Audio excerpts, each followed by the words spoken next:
শুভ সকাল বন্ধুরা, কেমন আছো তোমরা সবাই? আশা করছি তোমরা সবাই খুব ভালো আছো আর আমরাও ভালো আছি। আমার আরও একটি নতুন ভিডিওতে তোমাদের সবাইকে অনেক স্বাগত জানাই। আজ হচ্ছে বৃহস্পতিবার আর এখন বাজে ঘড়ির কাঁটায় ওই সকাল 6টা মতো। তবে চলো আজকের ভিডিওটা এখান থেকেই শুরু করছি। আশা করি ভিডিওটা তোমাদের ভালো লাগবে। তো বন্ধুরা, ভিডিওটা যদি ভালো লেগে থাকে তাহলে কিন্তু অবশ্যই একটা লাইক কমেন্ট শেয়ার করে দিও আর চ্যানেলটা সাবস্ক্রাইব করে আমার পাশে থেকো। তো রোজকার মতো ঘুম থেকে উঠে এই যে সংসারের কাজে লেগে পড়েছি। আর এদিকে বৃষ্টি হয়েছে, উঠোনটা ভেজা। তো যতই ঝাড়ু দিচ্ছি নোংরাগুলো কিন্তু ওই যে উঠোনে লেগে আছে। আর রাস্তাটার এমন অবস্থা হয়েছে, পুরো রাস্তা শ্যাওলা পড়ে গেছে। আর বাড়িতে জানো তো সেই দিন ব্লিচিং দিয়েছিলাম, তো ব্লিচিং দেওয়াতে না অনেকটাই পরিষ্কার হয়ে গেছে। এই বর্ষার দিনে একটাই সমস্যা, একদিন লাগাতার দুদিন বৃষ্টি হলে না একদম পুরো উঠোনটা শ্যাওলা পড়ে সবুজ হয়ে যায়। আবার সেই খাটনি, মানে ব্লিচিং দাও, ঘষো, পরিষ্কার করো। আবার রোদ উঠলে কিন্তু এই জিনিসটা হয় না। তো এদিকে উঠোন ঝাড় দেওয়া হয়ে গেছে। তারপর এই যে বাড়ির সামনাটা একটু জল দিয়ে দিলাম, আর হচ্ছে ঘরের সামনাটা মানে সিঁড়িটা, ওই সিঁড়িটার জায়গায় একটু জল দিয়ে দিলাম। তো আজকের ভিডিওটা এই যে বৃহস্পতিবারে সেটাও তুলে রেখেছিলাম, সেটাই যে আজকে তোমাদের সঙ্গে শেয়ার করে দিলাম। তারপর চান টান করে চলে এসেছি ছাদে। তো এদিকে না জামা কাপড় মেলে দিলাম, আর গাছে দেখি দুটো ধোতরা ফুলের কড়ি এসেছে। তো এই দুটো ফুল মনে হচ্ছে এই দুদিন পরেই ফুটে যাবে।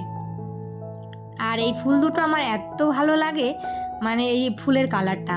আমার কাছে কিন্তু দু রকমের ধুতরা ফুল গাছ হয়ে গেল। তো ছাদে গিয়ে ফুল তুলে আনলাম।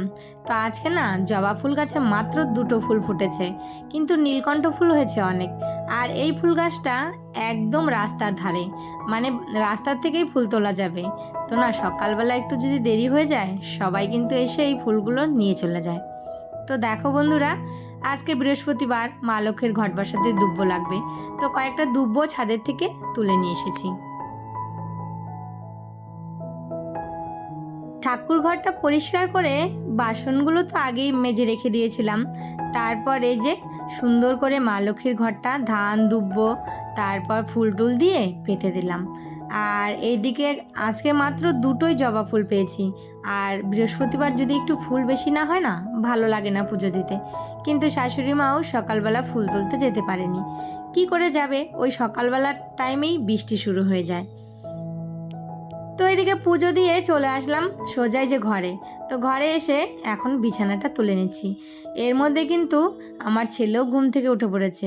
তো এই কয়েকদিন মায়ের সঙ্গে আমার ছেলে ঘুমিয়েছিল। কালকে রাতে আবার ছেলে আমাদের সঙ্গে ঘুমিয়েছে। তার কারণ হচ্ছে আমার শাশুড়ি মার সঙ্গে আমার বড় ছেলে ঘুমায়। তো বড় ছেলে দিদার সঙ্গে ঘুমিয়েছে, আর হচ্ছে ছোট ছেলে আমাদের সঙ্গে।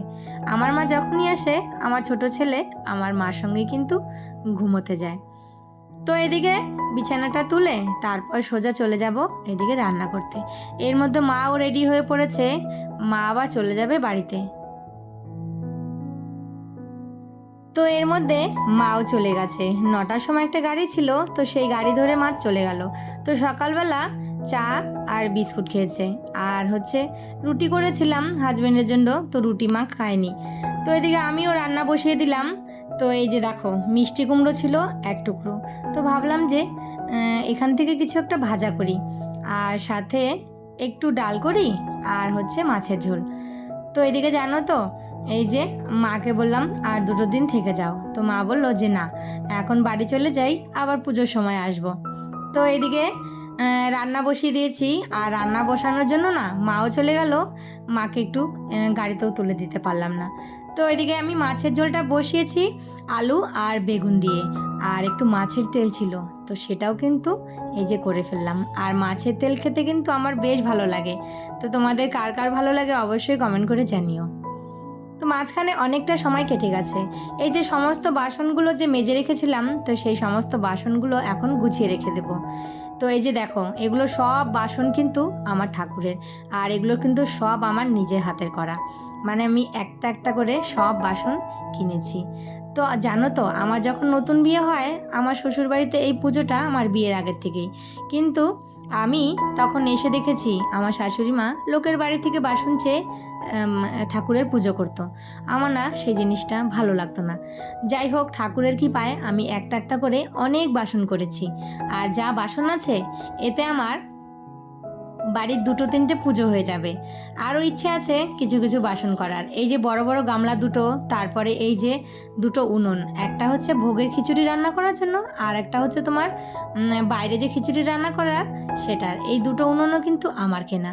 তো আর একটা ইচ্ছে আছে, সেটা হচ্ছে আর একটু ছোট একটা ওভেন কেনার জন্য।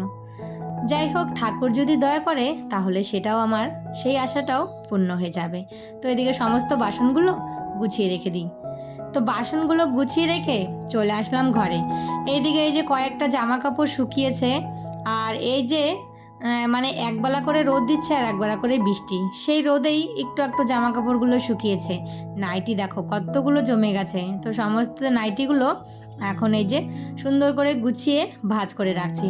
এই যে বড় বড় জামা কাপড়গুলো ভাঁজ করতে ভালো লাগে, যেমন নাইটি, তারপর এই যে তোমার শাড়ি টাড়ি এগুলো। কিন্তু এই যে ছোট ছোট জামা কাপড়, যেটা হচ্ছে আমার ছেলেদের ছোট ছোট জামা প্যান্ট, এগুলো কিন্তু ভাঁজ করতে একদম ভালো লাগে না। তারপর তোমাদের সামনে নিয়ে আসলাম মেলা থেকে কি কি এনেছি। এই যে একটা সাজিয়ে এনেছি, এটা আমি ফল রাখার জন্য এনেছি। এটা না আমার মানে ইচ্ছে ছিল কেনার, কিন্তু আজ পর্যন্ত আমার সামনে এরকম জিনিস পড়েনি। তো মেলায় গিয়ে সবার প্রথম এই জিনিসটার উপরে আমার চোখ গেল। তো এই জিনিসটা নিয়েছে 50 টাকা। আর এই যে একটা তোমার মানে গা ঘষার জন্য একটা জিনিস এনেছি, যেটা হচ্ছে ওই জাল জাল টাইপের। আর এটা হচ্ছে তোমার ব্রাশ, মানে কাপড় চোপড় ঘষার জন্য। আর ঠাকুরের জন্য একটা ধূপকাঠি রাখার স্ট্যান্ড ছিল, কিন্তু ওটা না একদমই ছোট আর অনেক দিনের। আর এই যে একটা সাজিয়ে এনেছি, এটাও একটা কিছু রাখার জন্য। আর সব থেকে প্রিয় যে জিনিসটা হচ্ছে সেটা হচ্ছে এই কাপটা। তো এই দুটো কাপ আমি এনেছি। আর এই কাপ দুটো আমার বেশ পছন্দ। তোমাদেরকে বলেছিলাম না যে আমার দুটো প্রিয় জিনিস এনেছি, সেটা হচ্ছে এই দুটো জিনিস। এই জিনিস দুটো আমার খুব শখের। তো চলো বন্ধুরা, আজকের ভিডিওটা না এখানেই শেষ করব। সবাই ভালো থেকো, সুস্থ থেকো, আবারও দেখা হবে নতুন কোনো ভিডিওর সাথে।